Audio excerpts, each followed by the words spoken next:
Okay, we are moving on to our final Ignite presentation of the evening. Simple LTC is proud to have sponsored this event. We had a super fun time with it. Our final presenter tonight is John Elmblad. His title is Retiring Teen Idol. He is going to be presenting on what it's like to be married to a nurse. And it does kind of depend on the nurse you're married to. So when I met my wife 40 years ago, she wasn't a nurse yet, but she was well on her way. She started folding sheets in the laundry of a hospital at 15, and it's all downhill from there. She started nursing school, and it became absolutely terrifying to talk to her because I was certain I got every disease she studied. From low blood pressure to COPD, but the absolute worst was when they studied angina. I was afraid to sit on the pot for 3 weeks because I thought I was going to have a heart attack. I didn't have a heart attack, and I didn't get dengue fever or the plague either, but it was a near thing. I also had to learn all this new vocabulary, which for a 5th grade teacher is pretty tough.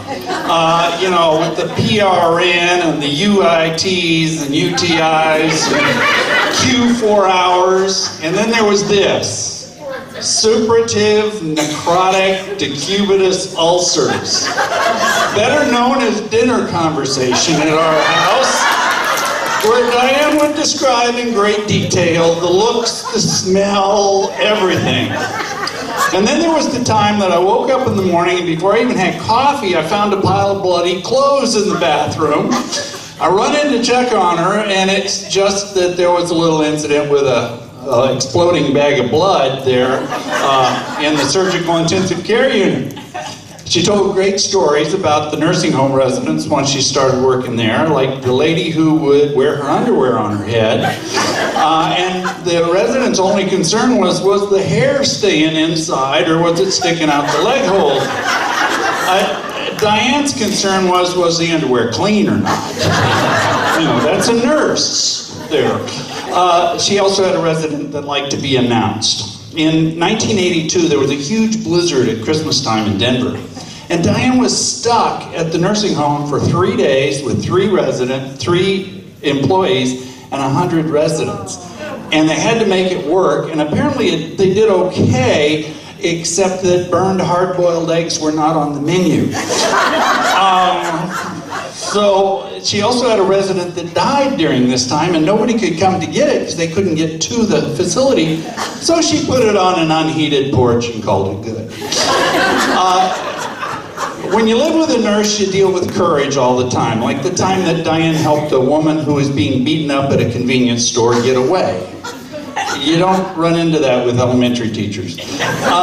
Restraint reduction was one of her passions, and she always wanted there to be a different and better way to deal with residents instead of physical or chemical restraints. So if a resident was falling out of bed, Diane said, lower the bed and pad the floor. You don't have to tie him in. Culture change with choice of voice residents, that was constantly being discussed, and better than the Decubitus ulcers. So one morning I get up, and before I've had my coffee, she says, well, I think I'll quit my job and start a new organization. She's pretty smart, so I agreed, and I said that I would go ahead and drywall the room we were building at the time. Since she was the brains and I was the muscle, I did all the lick and stick to get the mailings out while she was writing content for the website in the front room. And it all worked, which is pretty astounding, but that's because she's a nurse. She developed this great organization that you've all been enjoying here at the conference, and it just continues to grow. And that's largely because of the leadership she shows and keeps it rolling. One time, one of the nurses, a member, got sick, far away from home, and had to go into the hospital.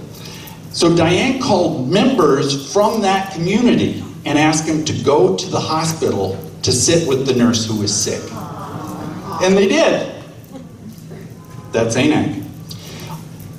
She's been an advocate for a long time of residents, patients, and even now her parents, who just moved up to Denver from New Mexico. What's next? Oh, there's always something next with Diane. Now she's decided that we need a law that says there'll be 24 hours of nursing care in every nursing home. What a concept. And so, what's it like to be married to a nurse? Well, it's interesting. It's terrifying. It's disgusting at times. But mostly it's awe-inspiring, and that's my nurse right there, Diane Carter.